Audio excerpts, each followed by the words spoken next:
ऋषिकेश के परमार्थ निकेतन आश्रम पहुंचे सीएम धामी, यज्ञ और हवन में हुए शामिल। चारधाम यात्रा पर जाने वाले श्रद्धालुओं के लिए बड़ी खबर, आज से शुरू होगी ऑफलाइन रजिस्ट्रेशन की प्रक्रिया। निजी स्कूलों की फीस बढ़ोतरी को लेकर अभिभावक परेशान, स्कूलों के गेट पर आंदोलन की दी चेतावनी। उत्तराखंड के मदरसों में बिहार के 50 बच्चों का मामला, जांच हुई शुरू। नमस्कार, आप देख रहे हैं खबर गंगा और मैं हूं आपके साथ अनुरागनी। अब खबरें विस्तार से। मुख्यमंत्री पुष्कर सिंह धामी आज ऋषिकेश के परमार्थ निकेतन आश्रम पहुंचे, जहां उन्होंने पावन गंगा तट पर आयोजित यज्ञ और हवन में पूर्ण विधि विधान के साथ आहुति दी। स्वामी चिदानंद सरस्वती के सानिध्य में हुए इस धार्मिक अनुष्ठान के दौरान सीएम ने प्रदेश की सुख समृद्धि, शांति और जन कल्याण के लिए प्रार्थना की। चारधाम यात्रा पर जाने वाले श्रद्धालुओं के लिए बड़ी खबर है। हरिद्वार के ऋषिकुल मैदान में शुक्रवार यानी आज से ऑफलाइन रजिस्ट्रेशन की प्रक्रिया शुरू होने जा रही है। यात्रियों की भीड़ को देखते हुए प्रशासन ने यहां 20 स्पेशल काउंटर तैयार किए हैं, जिसका खुद डीएम मयूर दीक्षित और एसएसपी नवनीत सिंह ने तैयारियों का जायजा लिया है। उसी क्रम में एक स्पेशल यहाँ पे फैसिलिटी डेवलप की गई है, जिसमें 20 काउंटर्स दिए गए हैं और उन काउंटर्स में स्टाफ की तैनाती भी कर दी गई है। सभी जगह जो सुविधाएं देनी थी उसका काम चल रहा है। जो श्रद्धालु आएंगे उन सभी के लिए सफिशिएंट पीने का पानी की व्यवस्था हो, रजिस्ट्रेशन आराम से हो जाए, उनका टॉयलेट्स की व्यवस्था हो, और साथ ही यहाँ से आगे जाना है उनको चारधाम के लिए, तो उसके लिए गाइड करने के लिए यहाँ पर टीम मौजूद रहेगी। होटल धर्मशालाओं में भी अगर बड़े ग्रुप आते हैं तो उनके लिए मोबाइल टीम का भी व्यवस्था की गई रजिस्ट्रेशन के लिए। कुल मिला के प्रयास ये रहेगा कि रजिस्ट्रेशन की जो प्रक्रिया है वो आराम से चले, लोगों को कोई भी दिक्कत का सामना न करना पड़े। और इसी क्रम में मैं सभी श्रद्धालुओं से भी उनको स्वागत के लिए उनको आग्रह करता हूँ कि वो जनपद हरिद्वार में जो हमने ये फैसिलिटी क्रिएट करी है यहाँ आएँ और अपना रजिस्ट्रेशन कराएँ। देखिए, चारधाम यात्रा 19 तारीख को श्री गंगोत्री श्री यमुनोत्री जी का कपाट खोल रहे हैं, लेकिन हरिद्वार में कल से ही एक तरीके से हमारी यात्रा शुरू हो रही है, क्योंकि कल से रजिस्ट्रेशन शुरू हो रहा है। और इसमें ये रजिस्ट्रेशन काउंटर्स हैं 20, इसके अलावा होल्डिंग एरिया चमगादड़ टापू में। और यात्रा को दृष्टिगत रखते हुए 7 अस्थायी चौकियाँ, सीजनल चौकियाँ पुलिस द्वारा खोली गई हैं। 10 जगह टूरिस्ट पुलिस सेंटर बनाए गए हैं जो यात्रियों को गाइड करेंगे उनके हेल्प के लिए। इसके अलावा जो वाटर रेस्क्यू के लिए एक टीम एनडीआरएफ की 35 स्ट्रेंथ है उसकी, और 2 सब टीम एसडीआरएफ की डिप्लॉयड रहेंगी। और ट्रैफिक के लिए जो है डाइवर्जन प्लान एक तैयार किया गया है, और बैसाखी के स्नान पे और पिछले वीकेंड पे उसको ट्राई भी किया गया। ट्रायल रन 2-2 घंटे का हुआ, और इसमें हमारी जो पार्किंग है उनको दुरुस्त करा गया है, वहाँ पे लाइटिंग व्यवस्था, टॉयलेट्स की व्यवस्था या पीए सिस्टम। और हमारा इसमें यह है कि जो वीकेंड्स होंगे, खासकर कुछ पर्व होंगे, तो उसमें ट्रैफिक में अतिरिक्त नफरी दी जाएगी। कुंभ मेला 2027 को लेकर धर्मनगरी हरिद्वार में तैयारियां तेज हो गई हैं। मेलाधिकारी सोनिया ने आज शंकराचार्य चौक से लेकर मेला नियंत्रण भवन तक बन रहे प्रशासनिक रोड कॉरिडोर का बारीकी से निरीक्षण किया। उन्होंने साफ कर दिया है कि निर्माण कार्यों में गुणवत्ता से कोई समझौता नहीं होगा और सभी प्रोजेक्ट समय पर पूरे होंगे। जो एडमिन रोड का काम शुरू है उसका निरीक्षण किया गया, साथ ही साथ जो हमारे शंकराचार्य रोड के आगे जो हमारे काम चल रहे हैं उसके बाद उसको देखा गया। इसमें पीडब्ल्यूडी की टीम हमारी साथ थी, एचआरडीए की टीम साथ थी, और जो हमारे स्टेक होल्डर्स हैं साथ साथ, नगर निगम हो गए, बाकी विभाग हो गए, वो सब साथ में थे, जिससे कि जो हम कार्य कर रहे हैं वो सभी के जितने भी हमारे डिपार्टमेंट्स हैं, लाइन डिपार्टमेंट्स हैं, वो एक साथ मिलकर काम करें, जिससे कि जो हमारा काम है वो सुचारू रूप से चल पाए। राजधानी देहरादून समेत उत्तराखंड में निजी स्कूलों की फीस बढ़ोतरी को लेकर कोहराम मचा हुआ है। अभिभावकों का आरोप है कि प्रशासन के 3 साल तक फीस न बढ़ाने के आदेश के बावजूद स्कूल मनमानी कर रहे हैं। इस मामले ने अब तूल पकड़ लिया है। एक तरफ अभिभावक स्कूलों के गेट पर आंदोलन की चेतावनी दे रहे हैं, तो दूसरी तरफ विपक्ष ने भी सरकार को कटघरे में खड़ा कर दिया है। हालांकि शिक्षा विभाग अब एक्शन मोड में है और नियमों का उल्लंघन करने वाले स्कूलों को नोटिस जारी कर जवाब तलब किया जा रहा है। अभिभावक परेशान के आप देख रहे, सब लोग अपना काम धंधा, अपनी नौकरियां छोड़ के टाइम से आ रखे हैं। प्राइवेट जॉब करने वाले, सरकारी जॉब वाले सारे लोग हैं। अब इनकी मनमानी हो रही, कोई इनको रोक टोक नहीं। इसीलिए लास्ट ईयर डीएम साहब ने एक आदेश जारी किया था कि 3 साल में 10% फीस बढ़ेगी। उसका भी आप कारण बताओगे, किन वजह से फीस बढ़ा रहे हो। मेरी बेटी भी वहां पढ़ती है, एक जगह तो इन्होंने 100% फीस बढ़ा दी। जो एनुअल फंक्शन 3000 जाता था, और वो क्या कहते हैं उसको, एनुअल फंक्शन 3000 का 6000 कर दिया। क्या क्राइटेरिया, एग्जाम का भी डबल कर दिया, क्या क्राइटेरिया, किस बढ़ा रहे। अरे इन्होंने रोक नहीं करी तो जो ऑर्डर के खिलाफ है, तो डीएम साहब के आदेश की अवहेलना है। आप मानेगा डीएम साहब के आदेश की अवहेलना हो रही है, तो आम पेरेंट्स क्या करेंगे बेचारे।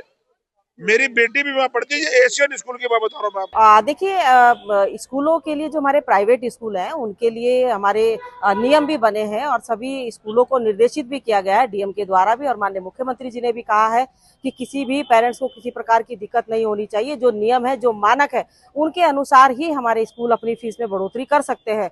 और क्योंकि पहले से चलता आया था, हर साल वो लोग जो है एक मोटी रकम के हिसाब से जो है बढ़ोतरी करने का काम करते थे, लेकिन अब इस तरीके के नियम बने हैं जिसमें कि वो बहुत कम नॉर्मल चार्ज, जिसमें 3 साल में बढ़ोतरी करने का काम करेंगे, और उसमें भी बिल्डिंग चार्ज और जो एनुअल चार्ज वो हमेशा लिया करते थे वो भी नहीं लेंगे, और किसी प्रकार की और जो दूसरी धनराशि वो लेने का काम करते थे पेरेंट्स से, वो भी नहीं लेंगे। लेकिन उसके बावजूद भी अगर किसी को कहीं से कहीं कोई शिकायत मिलती है तो जाहिर सी बात है कि उनके खिलाफ जांच भी की जाती है और उनके खिलाफ कार्रवाई भी की जाती है। प्राइवेट स्कूल की ऐसी मनमानी है कि आप शोषण कर रहे हैं अभिभावकों का।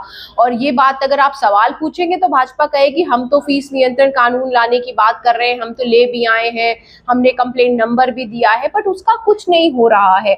कमर्शियलाइजेशन ऑफ एजुकेशन जो है कर दिया है भारतीय जनता पार्टी की राज में, और कांग्रेस पार्टी ने कई बार ये कहा कि सरकार और प्राइवेट स्कूल जो मैनेजमेंट है उनका एक जो है सिंडिकेट है। यही वजह है कि सरकार के नाक के नीचे से ये मनमानी करते हैं और सरकार कुछ कर नहीं पाती, क्योंकि सरकार तो खुद उनकी सहायता कर रही है सरकारी स्कूल बंद करके। देखिए, सरकार का एक जियो है जिसमें कि 3 साल तक किसी विद्यालय में फीस बढ़ोतरी न की जाए, उसको कोड करके मैंने समस्त मुख्य शिक्षा अधिकारियों को पत्र हाथ लिखा हुआ है कि आप देखिए, उसको जांचिए, और जहाँ पे ऐसी शिकायतें मिल रही हैं उसको आप लोग जो है नोटिस जारी करिए।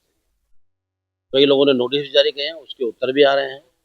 तो इसमें तो यह है। दूसरी बात, जो मेन हमारा जो इस समय इशू है कि बच्चों से जो भी फीस बढ़ोतरी यदि की जाती है 3 साल के बाद, उसमें नियम है कि कम से कम की जाए। जो सूचकांक होता है, जो मार्केट के रेट जो बढ़ते हैं, जैसे इस समय 5.76% का इस समय सूचकांक है, उतने रेट बढ़े हुए हैं, तो उससे ज़्यादा रेट नहीं बढ़ाए जाने चाहिए। बढ़ा रहे हैं तो गलत कर रहे हैं। उत्तराखंड के मदरसों में बिहार से लाए गए 50 बच्चों के मामले ने अब तूल पकड़ लिया है। मुख्यमंत्री पुष्कर सिंह धामी ने भी इसे संदिग्ध मानते हुए राज्य के 4 जिलों देहरादून, हरिद्वार, उधम सिंह नगर और नैनीताल में सघन जांच और वेरिफिकेशन ड्राइव के आदेश दे दिए हैं। मदरसा बोर्ड के अध्यक्ष मुफ्ती सामून कासमी ने भी इसे फैसले का समर्थन करते हुए बच्चों के दस्तावेजों और परिजनों की जांच की मांग की है। गौर करने वाली बात यह है कि आगामी जुलाई से उत्तराखंड में मदरसा बोर्ड खत्म हो जाएगा और इसकी जगह अल्पसंख्यक शिक्षा प्राधिकरण कमान संभालेगा।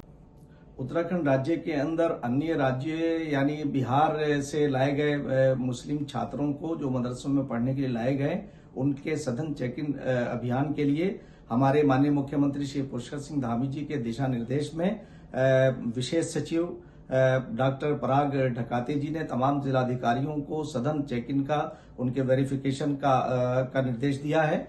और मैं भी ये बात कहना चाहूंगा समस्त जिलाधिकारियों से कि वो उनकी सघन जांच करके और ये भी वेरिफिकेशन करके कि उनके अभिभावकों की मर्जी है या नहीं है, इन तमाम चीजों का भी ध्यान रखना चाहिए और उनके डॉक्यूमेंट्स का वेरिफिकेशन होना चाहिए। कहीं ऐसा ना हो कि ये बच्चों के भविष्य से कहीं खिलवाड़ की जाए। और यही वजह है कि उत्तराखंड राज्य के माननीय मुख्यमंत्री श्री पुष्कर सिंह धामी जी ने माइनॉरिटी एजुकेशन प्राधिकरण बना करके जो गुणवत्तापूर्ण एजुकेशन मदरसों के बच्चों को देने का प्रयास किया है, वो उसकी एक कड़ी ये है कि उन तमाम चीजों को ये देखा जाए कि इन बच्चों को खाली इसलिए इस्तेमाल ना किया जाए कि ताकि ये अपने इनके लिए इनके आमदनी का जरिया हो, बल्कि उन बच्चों के भविष्य को देखते हुए इन तमाम चीजों का, गुणवत्तापूर्ण एजुकेशन का भी, उनके वेरिफिकेशन का भी, इसलिए कि उत्तराखंड राज्य के अंदर माननीय मुख्यमंत्री श्री पुष्कर सिंह धामी जी बहुत गंभीर है डेमोग्राफी के लिए भी। और डेमोग्राफी के साथ साथ मैं ये बात कहना चाहूंगा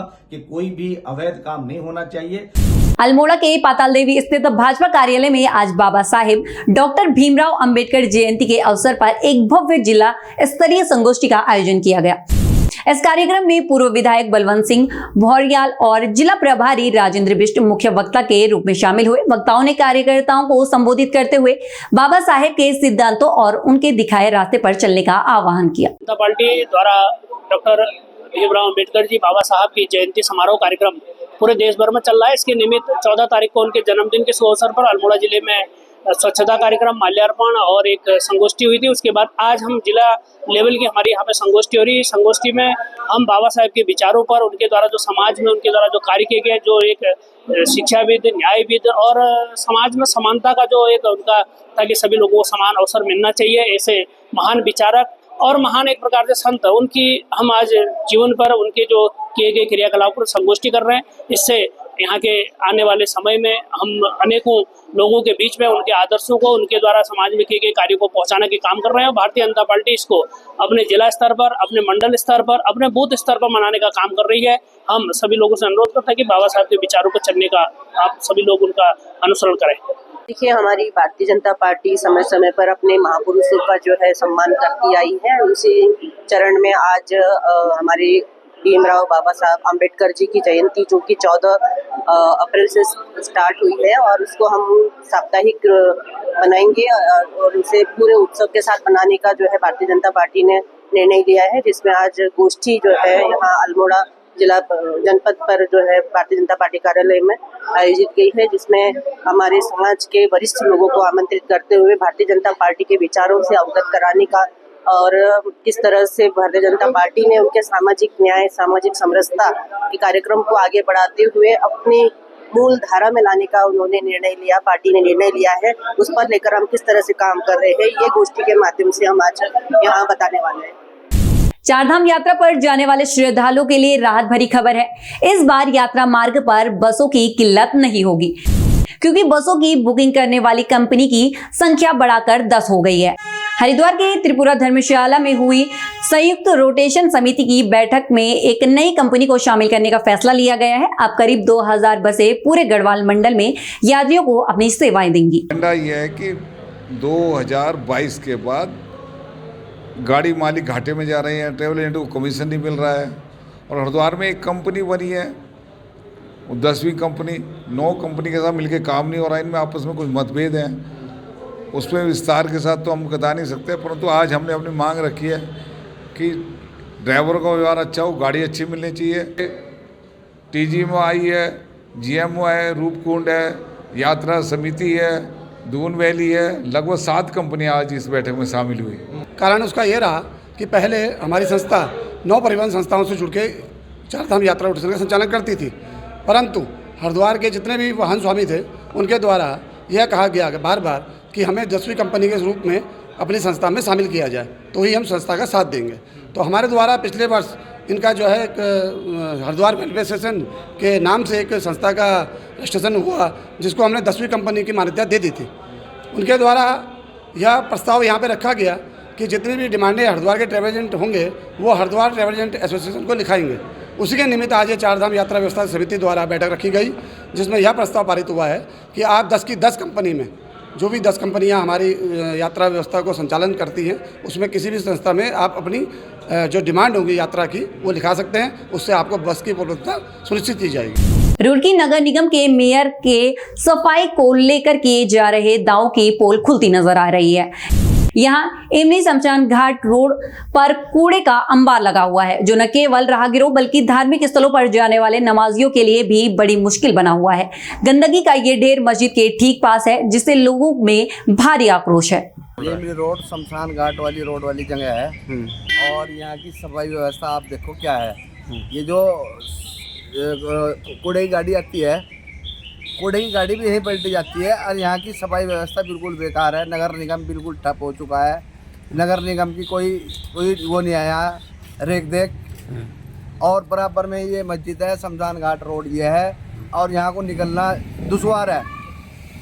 19 अप्रैल से शुरू हो रही चारधाम यात्रा के मार्गों पर करीब 2.25 करोड़ गैस सिलेंडरों की जरूरत होगी, लेकिन फिलहाल मांग और आपूर्ति के बीच बड़ा अंतर नजर आ रहा है। रोजाना 67,000 सिलेंडरों की खपत के मुकाबले विभाग अभी केवल 57,000 सिलेंडर ही दे पा रहा है। खास बात यह है कि इस बार होटलों और ढाबों के लिए कमर्शियल सिलेंडर की डिमांड में भी 10% का इजाफा हुआ है। हालांकि खाद्य आयुक्त आनंद स्वरूप ने भरोसा दिलाया है कि आपूर्ति के इस गैप को जल्द भर लिया जाएगा। सिलेंडर लगेंगे वो 1,58,53,225 लगेंगे। उसके लिए जो हमारा डेली का आकलन है वो 66,000 सिलेंडर पर डे चाहिए। जिसके सापेक्ष अभी 57,248 की आपूर्ति हम कर पा रहे हैं और 62,910 जो है पिछले साल हमने बांटा था। तो थोड़ा सा हम कम हैं क्योंकि इसमें संकट था, इसकी वजह से इसको हम पूर्ति करने का पूरा प्रयास कर रहे हैं कि ये जो है जितना डिमांड है उसके सापेक्ष घरेलू गैस उपलब्ध हो। इसके अतिरिक्त जो है जो कमर्शियल गैस थी वो हमको जो है सीजन के दौरान जो हमारा अनुमान है 14,51,988 पूरा चाहिए सारी आवश्यकताओं के लिए। उसमें 4 धाम का जो अतिरिक्त डिमांड 9 लाख सिलेंडर हैं वो भी शामिल है। पर्यटन नगरी मसूरी को और अधिक खूबसूरत बनाने के लिए प्रशासन ने एक अनोखी पहल शुरू की है। एसडीएम राहुल आनंद की अध्यक्षता में हुई बैठक में स्कूल से सड़क तक हरियाली का मास्टर प्लान तैयार किया गया है। इस योजना के तहत मसूरी के प्रतिष्ठित स्कूल न केवल अपने कैंपस बल्कि अपने बाहर की सड़कों और दीवारों को भी आकर्षक बनाएंगे। 5 जून यानी विश्व पर्यावरण दिवस के इस अभियान का आगाज होगा जिसमें बड़े पैमाने पर पौधारोपण और दीवारों पर वर्क किया जाएगा। बिल्कुल, हम चाहते हैं कि जैसे मसूरी के बहुत इंपॉर्टेंट स्टेक होल्डर्स हमारे यहाँ के सारे रेप्यूटेड स्कूल्स हैं, तो हम चाहते हैं कि स्कूल्स थोड़ी अभी वो अपने कैंपसेस को बहुत अच्छे से मेंटेन करें। हम चाहते हैं कि वो थोड़ा आगे बढ़ें, एक स्टेप बढ़ाएं और जो स्कूल के आसपास की पब्लिक एरियाज है, जो रोड किनारे की है, उस एरियाज को ब्यूटीफाई करें, अपने बाउंड्रीज को ब्यूटीफाई करें प्लांटेशन से, म्यूरल से, आर्टिफैक्ट से, जिससे कि मतलब स्कूल्स को भी फायदा हो, उनके लिए भी एक बढ़िया लोगों के सामने की छवि जाएगी और पूरी मसूरी की एक बहुत अच्छी छवि जाएगी। ये सजेशन हमारे मसूरी के लोगों द्वारा ही दिया गया है, तो हम बस उसी में चाहते हैं कि स्कूल्स से भी हमने ओपिनियंस सीख किया और मोस्ट प्रोबेबली अगर ये सब कुछ सही रहता है तो 5 जून जो हमारा वर्ल्ड एनवायरनमेंट डे का उस दिन हम चाहेंगे कि इस प्लान का किक ऑफ करें ताकि पूरी मसूरी का एक सौंदर्यीकरण भी हो सके और स्कूलों को भी एक अच्छा विजिबिलिटी मिल सके। अल्मोड़ा की जनता को अब जर्जर और खस्ता हाल सड़कों से बहुत जल्द ही निजात मिलने वाली है। लंबे समय से चल रही परेशानी के बाद अब शहर की सड़कों पर हॉट मिक्स का काम 1 हफ्ते के भीतर शुरू हो जाएगा। दरअसल बीजेपी के एक प्रतिनिधि मंडल ने लोक निर्माण विभाग के अधिशासी अभियंता से मुलाकात की है, जिसमें विभाग ने आश्वस्त किया है कि टेंडर प्रक्रिया पूरी हो चुकी है और जल्द काम शुरू हो जाएगा। जैसा कि पूर्व में भी हमारे द्वारा लगातार इस संबंध में बात की जा रही थी, आज अधिशासी अभियंता महोदय से मिले और उन्हें अवगत कराया कि माल रोड में पिछले कई समय से कलमट बंद है, लेकिन बड़ा अच्छा लगा कि चारों जो कलमट बंद थे उनकी निविदा हो चुकी है और काम शीघ्र प्रारंभ होने वाला है।